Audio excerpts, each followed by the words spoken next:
दोस्तों, क्या कोई एक कंपनी इतनी पावरफुल हो सकती है कि वो अकेले पूरे देश को बर्बाद कर दे? अब इसका एक एग्जांपल तो हमें ईस्ट इंडिया कंपनी के केस में देखने को मिलता है, जो साल 1600 में भारत आई थी। कहने को तो ये भारत व्यापार करने आए थे, पर इसने हमारे देश में ब्रिटिश रूल की नींव रखी और बिलियन ऑफ डॉलर्स के रिसोर्सेज को एक्सप्लॉइट भी किया। साथ ही इनके डिसीजंस लाखों लोगों की मौत की वजह बने और इन्होंने भारत की इकोनॉमिक कंडीशन को बर्बाद करके रख दिया। हालांकि दोस्तों, आज ब्रिटेन से वो सभी देश आजाद हो चुकी हैं जिन पर एक समय वो राज किया करते थे, लेकिन आज के टाइम पर इसी ब्रिटेन से निकलने वाली एक कंपनी ऐसी भी है जो एक पूरे देश की दुश्मन बनी हुई है। इस कंपनी के लालच ने इंसानियत को शर्मसार कर दिया है और आज का इंसान पैसा और पावर के लिए क्या कुछ कर सकता है ये भी अच्छे से समझा दिया है। ये कंपनी उस देश के रिसोर्सेज पर कब्जा करके बैठी है और वहाँ के खेत से लेकर नदियों और नहरों में जहर घोल रही है। इसका नतीजा ये हुआ कि उस देश के लाखों लोग कैंसर जैसी जानलेवा बीमारियों के शिकार होकर अपनी जान गंवा रहे हैं और वहाँ जन्म लेने वाले ज्यादातर बच्चे मेंटली या फिर फिजिकली डिसेबल पैदा हो रहे हैं। लेकिन इसके बावजूद वो देश पिछले 85 सालों से इस कंपनी का कुछ नहीं बिगाड़ पा रहा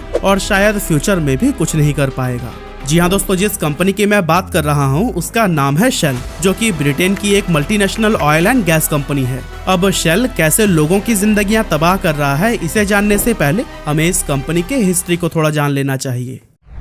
तो दोस्तों, शेल की शुरुआत इसके फाउंडर मार्कस सैमुअल के एक इनोवेशन से होती है, जिसने पूरी दुनिया की ऑयल इंडस्ट्री को हमेशा के लिए बदल कर रख दिया। एक्चुअली पहले के समय में ऑयल ऐसे बैरल्स में भरकर शिप के थ्रू दूसरे देशों में भेजे जाते थे, लेकिन यहाँ प्रॉब्लम ये थी कि ये बैरल्स अक्सर लीक हो जाते, जिसके कारण ऑयल कंपनीज को काफी लॉस का सामना करना पड़ता था। साथ ही इसी वजह से ऑयल को दूर के देशों तक एक्सपोर्ट कर पाना भी पॉसिबल नहीं था। और इन्हीं प्रॉब्लम्स को देखते हुए मार्कस सैमुअल ने ऑयल टैंकर्स को डिजाइन किया, जो कि लीक प्रूफ थे और जिनमें लंबे समय तक सेफली ऑयल को स्टोर किया जा सकता था।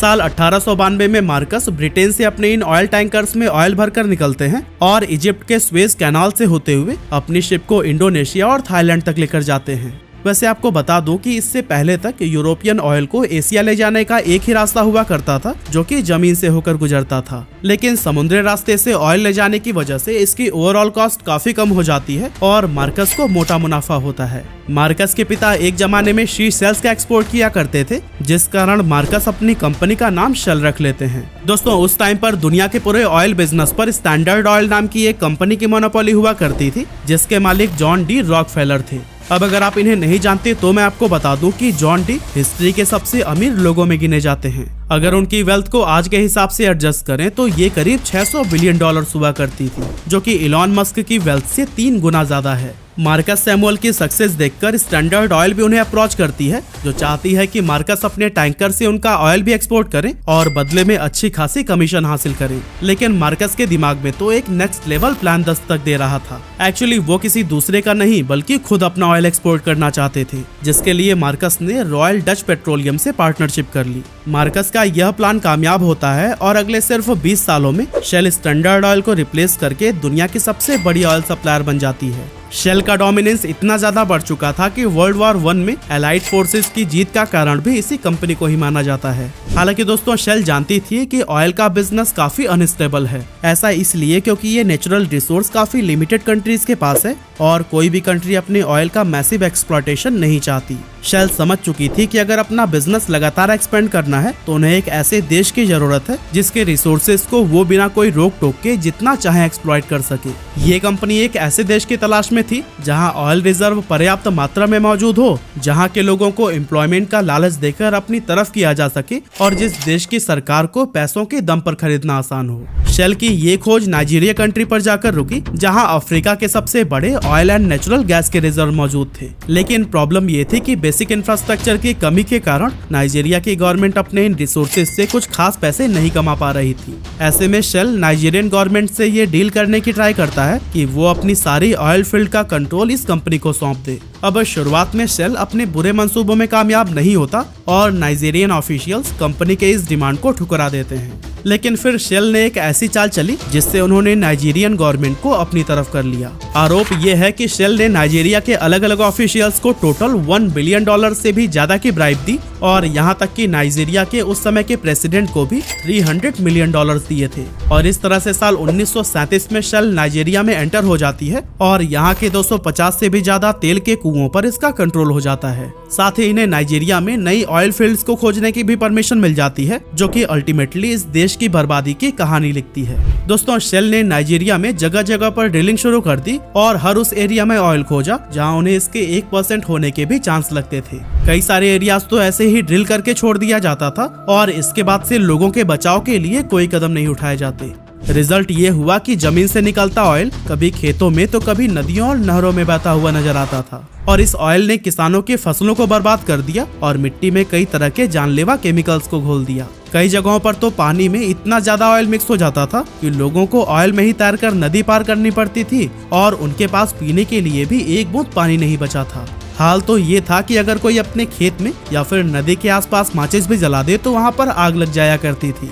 लोगों के खाना और पानी में जहर घोल दिया गया था और इंसानियत कुछ इस तरह से मर चुकी थी कि इतनी बर्बादी होने के बावजूद शेल इसकी रिस्पॉन्सिबिलिटी लेने के लिए तैयार नहीं था। कंपनी का कहना था कि ये ऑयल उनकी ड्रिलिंग की वजह से नहीं फैली है, बल्कि इसकी वजह वो लोग हैं जो कि ऑयल फील्ड से ऑयल की चोरी करते हैं।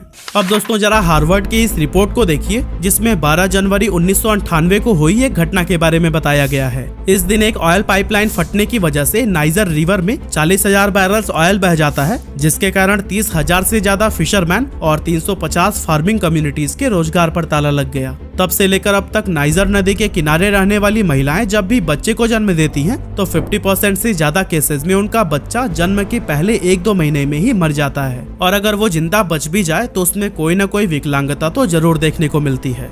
अब दोस्तों, फिशिंग एक समय पर नाइजीरिया की इकोनॉमी के लिए बहुत इंपॉर्टेंट सेक्टर हुआ करता था, लेकिन शेल ने पानी में जो जहर घोला है उसके कारण यहाँ के समुद्री जानवर भी लगातार मर रहे हैं और आज नाइजीरिया की इकोनॉमी में फिशिंग का रोल काफी कम हो चुका है। करीब 50 सालों तक एक कंपनी का अत्याचार सहने के बाद 1990 के दशक में नाइजीरिया के लोगों ने शेल और नाइजीरियन गवर्नमेंट का विरोध करना शुरू कर दिया।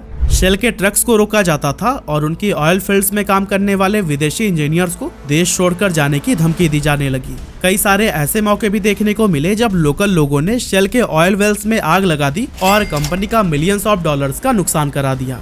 लेकिन दोस्तों, जो शेल कंपनी है ना, वो ऐसी सिचुएशन के लिए पहले से ही तैयार बैठी थी। शेल ने नाइजीरियन आर्मी को एडवांस वेपन, नेवी शिप और हेलीकॉप्टर्स दिए थे और उनके बड़े ऑफिसर्स के जेब में नोट भर रखे थे, जिस कारण से नाइजीरियन आर्मी शेल के लिए अपने ही लोगों पर अत्याचार करने से पीछे नहीं हटती थी। साल 1990 में ऐसे ही एक वायलेंट प्रोटेस्ट को रोकने के लिए नाइजीरियन आर्मी ने लोकल लोगों पर ओपन फायरिंग की और ग्रेनेड्स भी फेंके। इस इंसिडेंट में 80 लोगों की मौत हो गई और करीब 600 घरों में आग लग गई। प्रोटेस्ट दिन व दिन वायलेंट होते जा रहे थे, पर शेल को इससे कुछ खास फर्क नहीं पड़ रहा था। इसी बीच नाइजीरिया के लोगों में एक ऐसा लीडर निकल कर आया जिसने वायलेंस की जगह अहिंसा के रास्ते पर चलकर प्रोटेस्ट को आगे बढ़ाया। ये रेवोल्यूशनरी लीडर थे केन सारो वीवा, जो नाइजीरिया के एक राइटर और एनवायरमेंटल एक्टिविस्ट थे।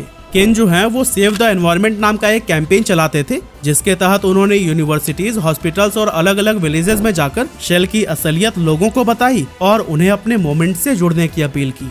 केन सारो वीवा की मेहनत रंग लाई और उनके साथ लाखों लोग जुड़ने लगे। अब क्योंकि केन के पास लोगों का सपोर्ट था, इसीलिए शेल उनसे डायरेक्ट पंगा नहीं लेना चाहती थी। कंपनी उन्हें पैसों के दम पर खरीदने की भी ट्राई करती, पर केन उनके लालच में नहीं आते थे।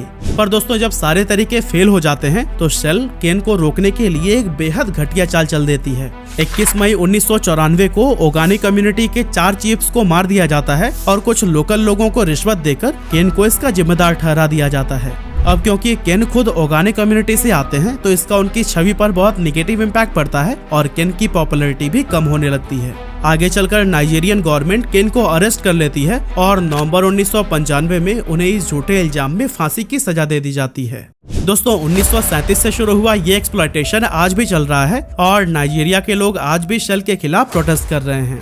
नाइजीरिया में सिविल वॉर जैसी हालत बन चुकी है, जहां प्रोटेस्टर्स और गवर्नमेंट एक दूसरे के खिलाफ लड़ रहे हैं और अल्टीमेटली दोनों में ही नाइजीरिया का नुकसान हो रहा है। और दोस्तों, इस सब के बीच सिर्फ एक कंपनी है जो अपनी जेब भर रही है और वो है शेल।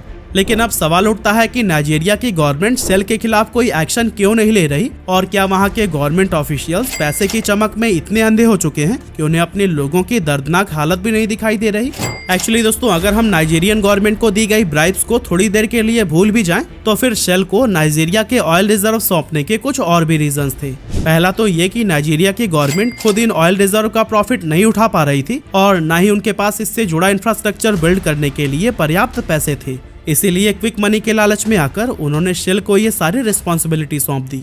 दूसरी तरफ शेल के आने से नाइजीरिया में फॉरेन एक्सचेंज बहुत ज्यादा आ रहा था, जो कि नाइजीरिया की इकोनॉमी को स्ट्रॉन्ग कर रहा था। लेकिन नाइजीरिया की गवर्नमेंट ने ये कभी नहीं सोचा था कि शेल उन्हीं के रिसोर्सेज का इस्तेमाल करके इतनी बड़ी बन जाएगी। आज शेल नाइजीरिया के टोटल ऑयल प्रोडक्शन का 40% से भी ज्यादा कंट्रोल करती है और इस देश का 70% फॉरेन एक्सचेंज भी इसी कंपनी के मेहरबानी से आता है। अगर नाइजीरियन गवर्नमेंट शेल से अपनी डील तोड़ती है तो इस देश का पूरा ऑयल बिजनेस तबाह हो जाएगा और नाइजीरिया को ऑयल के एक्सपोर्ट से जो प्रॉफिट होता है वो लंबे समय के लिए बंद हो जाएगा। साथ ही इसके फॉरेन एक्सचेंज भी कम हो जाएंगे, जिससे यहाँ की करेंसी की वैल्यू गिर जाएगी और देश में इन्फ्लेशन अपनी पीक पर पहुंच जाएगा। मतलब कि चाहे शेल नाइजीरिया में रहे या फिर वहां से चली जाए, नाइजीरियन लोगों के सामने एक तरफ कुआं तो दूसरी तरफ खाई है और वो ऐसी सिचुएशन में फंस चुके हैं जहां से निकलना इम्पॉसिबल नजर आ रहा है।